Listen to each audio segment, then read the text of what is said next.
Kita ambil contoh akan membuat sebuah modul untuk pembuatan user baru ke dalam aplikasi kita.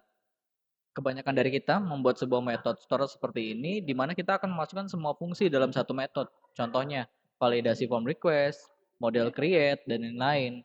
Di mana menurut saya pribadi ini akan memakan waktu ketika kita akan memaintenance kode kita. Pada saat ini terlihat mudah karena baru beberapa baris. Bagaimana kalau kita menambahkan notifikasi pembuatan user baru ke user atau ke admin dan sebagainya. Oleh sebab itu, di sini saya akan mencoba untuk menyederhanakannya sehingga metode store ini terlihat lebih ringkas dan mudah dipahami. Kita akan memindahkan semua logic ke dalam kelas yang berbeda dan controller hanya memanggil, tidak menjalankan logic lagi di dalamnya. Oke, yang pertama kita akan lakukan adalah merefactor bagian validasi dari form ini ya. Dimana di sini kita akan menggunakan kelas bawaan Laravel yaitu form request. Kita akan memindahkan validasinya ke dalam sebuah kelas yang implement form request. Kita akan membuka terminal lalu ketikkan php artisan make request. Kemudian kita akan memberi nama filenya yaitu user request sesuai dengan peruntukannya ya. Kemudian kita enter. Lalu kita bisa masuk lagi ke Visual Studio Code. Kita masuk ke filenya user request.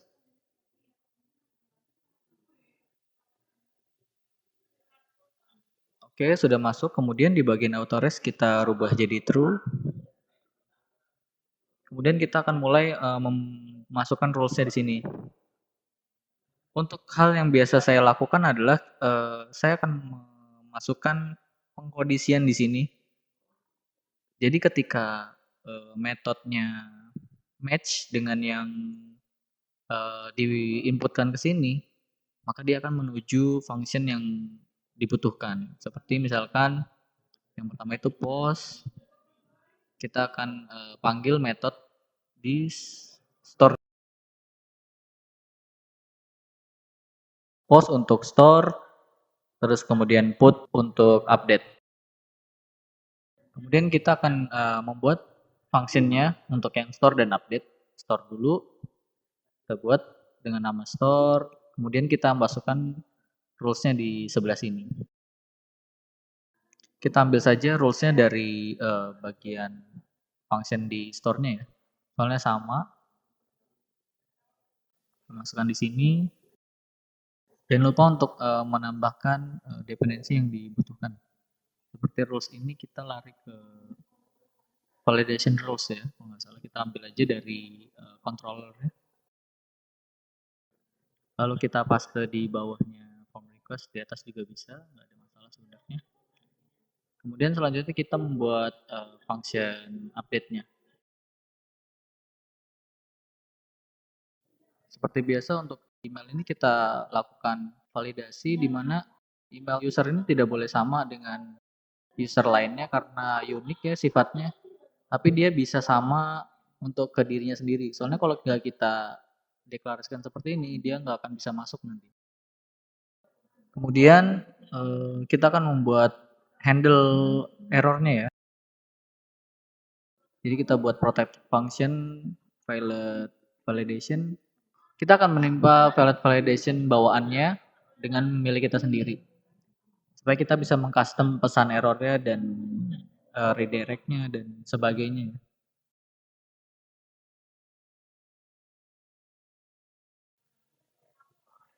Sini kita redirect kembali ke pack yang sama. Kita juga akan mengirimkan kembali inputan yang kita kirimkan ke sini. Jadi pengguna nggak perlu ngisi file-nya lagi ya, soalnya itu kalau misalnya kolomnya banyak akan sangat merepotkan tentunya. Dan kita juga akan memberi session error yang nanti akan dihandle oleh alert yang sudah disiapkan di bagian front end-nya. Karena di sini periksa kembali data yang Anda inputkan. Kemudian kita kirim juga validatornya, errornya.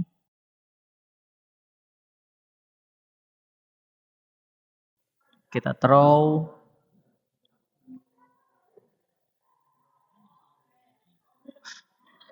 Validation exception. Jangan lupa diimport ya kalau misalnya nggak bisa import otomatis. Terus kita masukkan, dia minta validatornya, kita masukkan validatornya untuk props yang pertama ya. Yang kedua dia minta responnya, kita kasih juga responnya. Kemudian kita kirimkan error back-nya.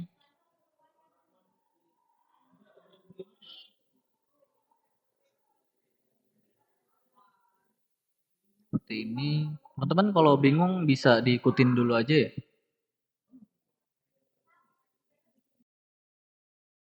Karena di sini fokus kita bukan untuk handle errornya, tapi kita akan mencoba refactoring di controller ya. Oke, kembali.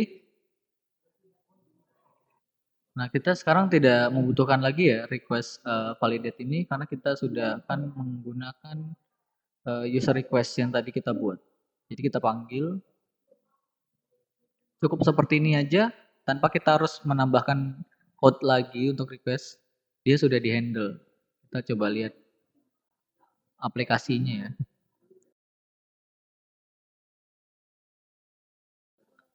Kita coba langsung simpan saja. Kita lihat apa errornya terhandle. Apakah form request kita berjalan? Ternyata berjalan ya. Soalnya pesan error yang ini kita dapatkan dari validation yang kita buat sebelumnya. Melihat kita bisa masuk ke user request lagi ke bawah. Nah, di situ ada periksa kembali data yang diinputkan. Dan juga karena kita menginginkan with inputnya, errornya pun akan terkirim ya ke fieldnya ya. Tergantung teman-teman nge-handle-nya seperti apa untuk menangkap pesan-pesan error ini. Oke, pada bagian selanjutnya adalah kita akan membuat sebuah service untuk menghandle user create dan assign role ini ya. Caranya mudah, kita tinggal ke app, terus kita buat folder service. Nah, seperti ini, baru kita buat ini folder, kita namakan services. Di sini saya menggunakan sebuah plugin dari VS Code ya. Jadi di sini kita tinggal new PHP class, kita beri nama dengan nama yang sama. Ketika di enter, nah akhirnya semua yang kita perlukan sudah disiapkan, kita tinggal ngisi kelasnya. Oke, yang pertama itu kita akan buat sebuah function dengan nama create user. Kita buat sesuai dengan peruntukannya ya, create user. Kita beri props data array yang akan kembalikan model user itu sendiri ya. Kemudian kita masukkan data yang pembuatan usernya, kita ambil aja dari user controller karena sama. Kita paste di sini. Nah, sekarang kita tinggal merubah dari request ke dalam data array ini ya. Soalnya kita buat si user service ini nggak mengenal request kita, jadi sehingga create user ini akan bisa dipanggil dimanapun sebenarnya, di Tinker pun bisa jadinya. Karena kita nggak membutuhkan request, kita tinggal masukin aja datanya ke dalam sebuah array. Nah, seperti ini contoh penggunaannya. Masukin data sesuai dengan nama-namanya. Email, password. Berarti ngambil password. Assign role-nya ini adalah role ID. Oke, perhatikan model usernya yang di samping function itu masih bergaris ya, karena kita belum return modelnya. Nah, ketika kita sudah mereturn modelnya, sudah tidak ada tanda garis-garis di bawah yang menandakan error ya.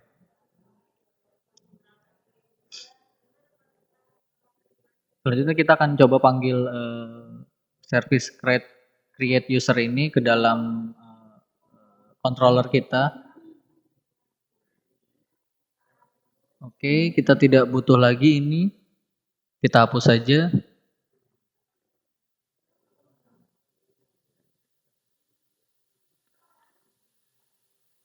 Terus kita panggil servisnya. Kita injek ke dalam method store ini. Kita buat variabel user lagi. User service.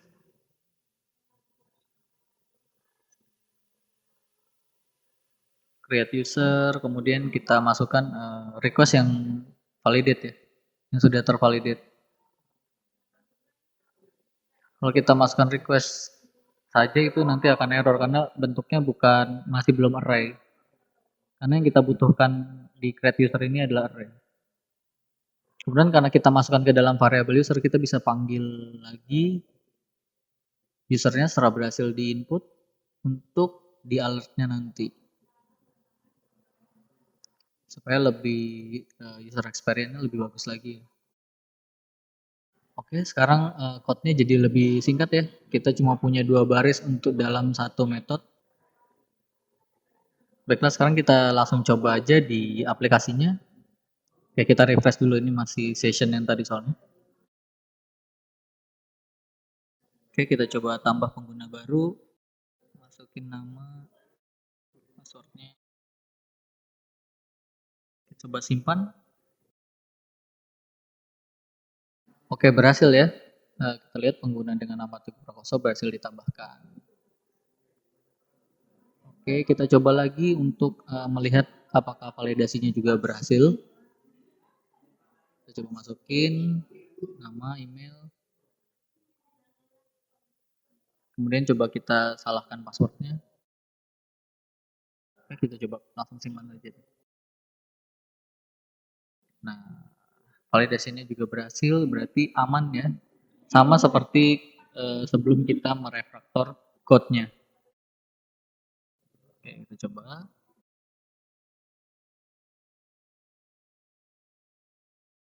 Oke, berhasil. Code kita jadi terlihat lebih rapih dan mudah dibaca ya. Kita juga sudah membuat function method dari store ini jadi lebih sesuai dengan rekomendasi, di mana satu controller itu kita seharusnya hanya menjalankan satu buah fungsi. Hasil akhir dari pekerjaan kita adalah seperti ini. Bisa kita lihat method store pada controller kita menjadi lebih pendek dan rapih tentunya. Kita jadi semakin mudah untuk memaintenance-nya.